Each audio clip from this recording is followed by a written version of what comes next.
Hello, everyone. This is Dino Chris from Prehistoric Facts, and this is a Q&A episode, so let's actually get started, shall we? So, first question from Luke.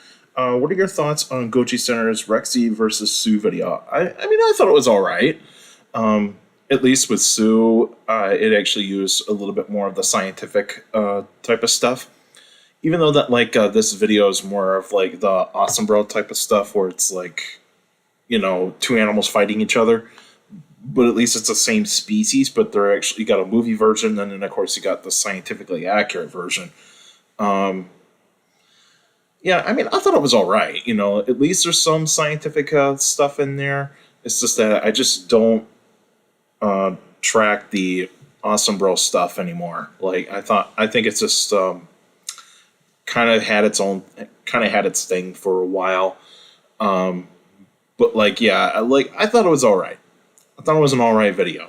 It's a long video, but at least there's some good things about it, and then there's some things I just kind of go it's a little bit it's a little bit over the top, especially the announcer or the guy doing the voice. It's a little bit over the top. I get it why people like it, but then it's just it's just not for me. But yeah, I thought it was alright.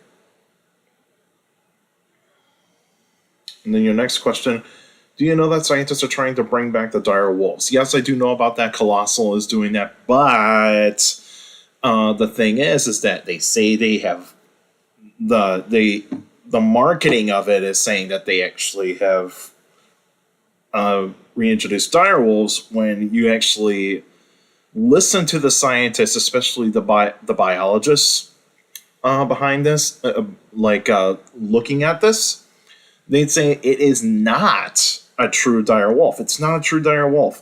They say they use dire wolf DNA. It's just that there's not even a single bit of dire wolf DNA in these wolves. This is basically they just genetically modified versions of gray wolves. They're just genetically modified version of genetically modified gray wolves. They just made them look larger and also gave them this white coat.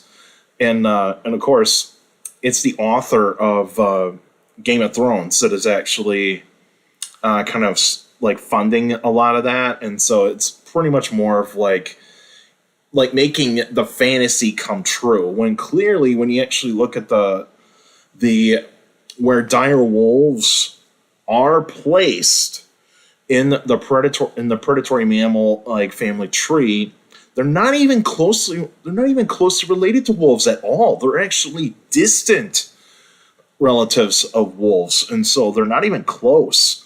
They're part of an ancient group of predatory canids, and so that's what you got to think about. That's what you got to think about. This is that it's not true dire wolf DNA that they actually used in, because what their marketing is saying is that they use direwolf DNA to put into these gray wolves, and also they use the domesticated dog as the surrogate mother. And so it is not a true dire wolf. We will never get to see dire wolves, not even close. And so the only things that we actually can bring back are things that we have actually, us humans, have actually cause some of those extinctions, like the thylacine, or otherwise some birds that went extinct because of us, some other types of mammals that went extinct because of us. That's what we should be doing instead of actually trying to get these ancient animals to come back. Yeah, sure, the woolly mammoth would be cool, but still, it is not even going to be close to a woolly mammoth. It's just that, what type of surrogate mother are you going to use? But there is artificial wombs that they actually can use, but it's just that, I'm not buying this. I'm not buying what the marketing is saying. I'm not buying it. That is not very good scientific proof that these are dire wolves. They're not. So like many paleontologists and biologists have said, we will never ever get to see dire wolves. We will never get to see them at all. Like, we may have some bits of DNA from like the teeth and all that sort of stuff, but it's not true dire wolves. They're not even going to be close to dire wolves. The coat is going to be like, if it was a true dire wolf, the coat would be a different color, be more like a brownish red type of color instead of like the typical wolves. Because we always thought for a long time that dire wolves were like large versions of gray wolves, like really large versions of gray wolves, when clearly they're not even close to gray wolves at all. It's just that gray wolves outcompeted them at the end of the Ice Age. They outcompeted them. And so, yeah, like, I could go on and on about this, but like, Colossal needs to do a better job when it comes to marketing, because like, marketing is very important. And also make sure you're bringing the proof. Make sure you're showing the scientific evidence to showcase this, instead of actually like, hey, we introduced dire wolves, that sort of thing. Like, I don't like that. That's not okay. Like, give us the scientific paper of what you guys have done, instead of actually let's spread the word first before we do a scientific paper. Like, no. Do a scientific paper first, then market it. That's what you should be doing. That's how you should do it in terms of science. That's what you should be doing. Yeah, Colossal has just pretty much made a mess. All right, Nicholas. Is Raptorex a separate species or juvenile Tarbosaurus like the Nanotyrannus debate? For a long, long time, this debate, because like Raptorex, you could see Raptorex was actually like an incomplete specimen that has been found, mainly a little bit of skull bones, some like vertebrae and all that sorts of stuff. And at first, it was actually thought to actually have been found in like deposits that were like, say, 10 or 125 million years ago in the early Cretaceous. But then when scientists actually took a look at the sedimentary study of these fossils, and they're not even from the early Cretaceous at all. They're from the late Cretaceous. And so there's some majority of paleontologists so far are saying that Raptorex is a juvenile Tarbosaurus, or otherwise a juvenile of a Tyrannosaur of some sort. We don't even know yet, so I'd probably say that like this one's still up in the air, but I probably would say that it's leaning towards it's a juvenile of a species that we already have. But let's just wait and see for that, for more evidence to come out. Your next one here. Question about the Montana dueling dinosaurs. Horned dinosaur, is it possible a new species, or is it just a very complete Triceratops skeleton? Well, even though when you look at it, it does almost look like a new species of Ceratopsian. But remember, this is kind of a smaller individual, and so this means it's a juvenile. And so I will probably say that it's a relatively complete Ceratopsian. I'm not ruling out that it's a new species, but I'm also not ruling out that it is like a juvenile Triceratops. But I want to see more evidence. But I just want to see more evidence of that. But it is still a remarkable find. It's just that I just want to see more.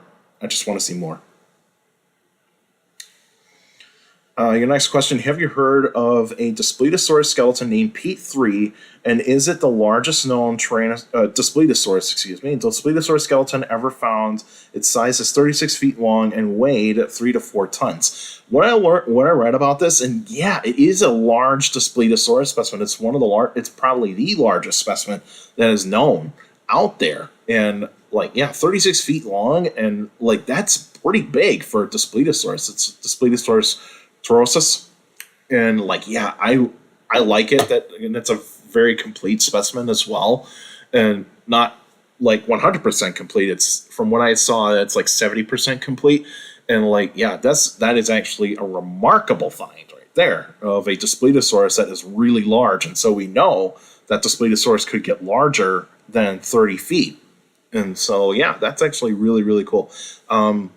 I like to see like the museums that actually do house this specimen. I think Cincinnati Museum does have it.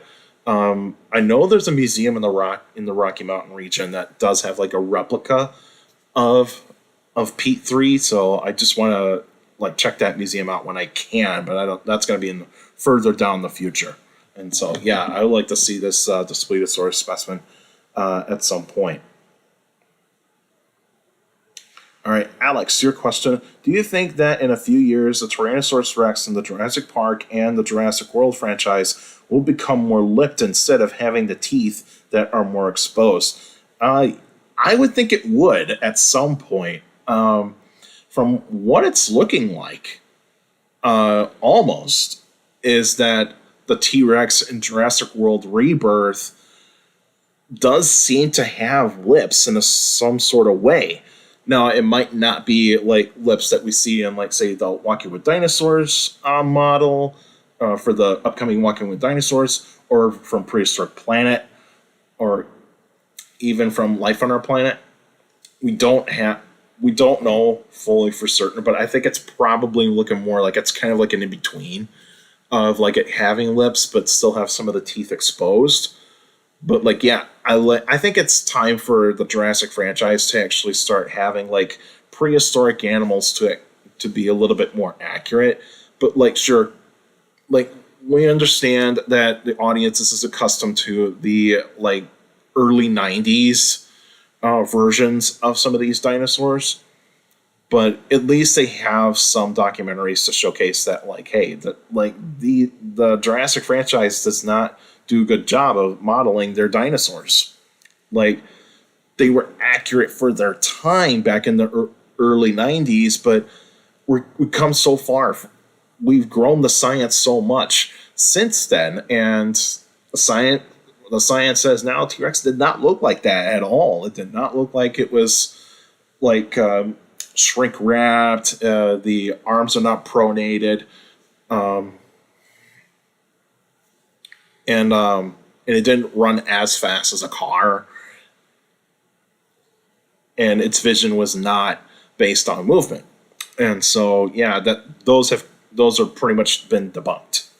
And so, right now, I think a lot of that is just movie fantasy. But I think at some point they could. It's just that it would actually have to be is that like the dinosaurs have bred all the way to basically become the true things that they were when these scientists were trying to clone them.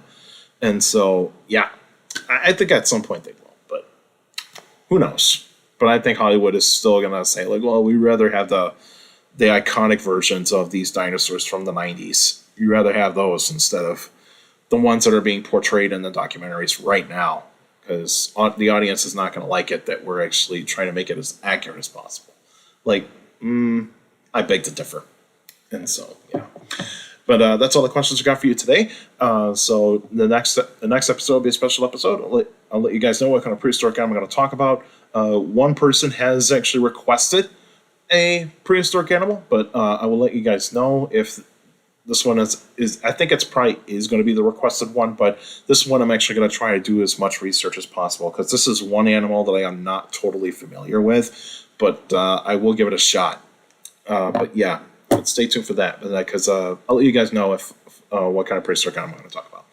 But yeah, and you can still send me questions about dinosaurs and other prehistoric life by emailing me at dinochrist71@gmail.com, or just go to my Facebook page, Prehistoric Facts with Dinochrist. Like the page, yes, you post your questions in the comment section. Please put them in the comment section. Don't put them on Messenger. Messages for private conversations, so please put your questions in the comment section on any Facebook posts. And also for YouTubers out there, like the videos, subscribe to the channel according to my analytics. So a lot of you guys are checking out my channel and not subscribed yet, so please feel free to hit the subscribe button. And also hit the like button, because that's how the YouTube algorithm works. The more likes the video gets, the more likely the video gets spread out to the people that are interested in dinosaurs, prehistoric life, paleontology, and geology in general, so please feel free to do so. And also share the video, share the channel to anybody that is interested in dinosaurs, prehistoric life, paleontology, and geology in general, so please feel free to do so. And also hit that notification bell so that we can get weekly notifications of every video that comes out. And you can also check out if you go onto my channel, you hit the posts tab, and you'll see there's a bunch of like polls out there, and you guys can participate in these polls. So please feel free to do so. I did a new poll out last night, so on that Saturday before the Saturday before this episode gets aired. And so, yeah, so make sure that you guys check out some of the polls.